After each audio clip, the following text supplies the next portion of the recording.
I heard this really strange sound coming from the ceiling in my bathroom.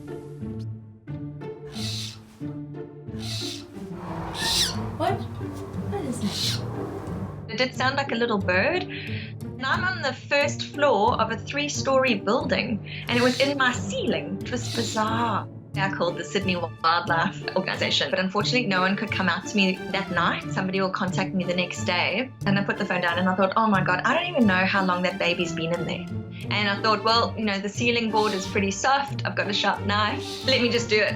But not too close, I don't want to hurt it. And I managed to cut a hole through. And when I reached in, I couldn't get anything. There was a beam in the way. I called the Sydney Wildlife people again. Within half an hour, a volunteer arrived. He said the only other option is to cut another hole. I was like, just do it. He reached in and felt around, but he couldn't feel anything. And he goes, whoa!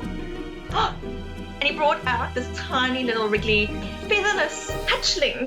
But it was very tiny and very cold. And he's like, no, don't worry, I've got expert carers that will help.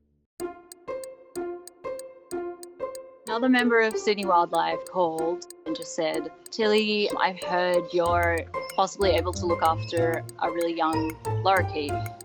And I was sort of expecting to get like a big fluffy thing with some colour in it. And then he came to my house and dropped this lorikeet off, and it was so tiny. He was like the size of an egg. It was so small he couldn't hold his head up. He couldn't really function any part of his body. I hadn't raised one that small. So I got a little nest going for him with some tissues and a nice warm container, and he was on a heat pad. Happy Peanut, everyone. I'd just be checking constantly, like, you okay? Are you okay? Like a week after I'd had him, he started opening his eyes. Then all of a sudden he was like, here I am. Started introducing him to another bird. Cashy was a bit bigger. Peanut was just like, oh yes, like a bigger thing that I can kind of nuzzle into. It was lovely to watch the way they loved each other.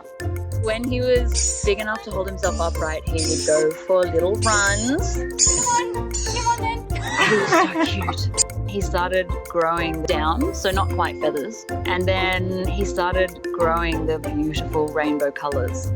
I took them out and outside Avery, there were 4 of them at that time, where they could practice flying, and I put foliage in there so that they could practice seeing what they would see when they were free.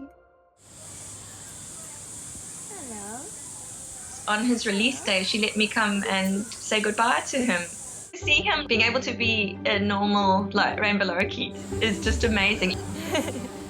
We opened the Avery doors. Okay, ready? I'm going to open the door and you can come out. You're going to come out? Come on. Yeah. Come on. And they did nothing. But then, once they realised they were free, they were everywhere. The next day, Mum said, Tilly, there's a lorikeet in the tree. And there's Peanut. He comes to visit me. Hello, Weenie Nut. I haven't seen you in a while. How are you? Oh. Sometimes he and his friends sit on the deck and just sit there and groom each other by the kitchen windows. It was almost every day at first, but he doesn't come back as often anymore. But I know that he's having a good life on his own terms. He's thrived.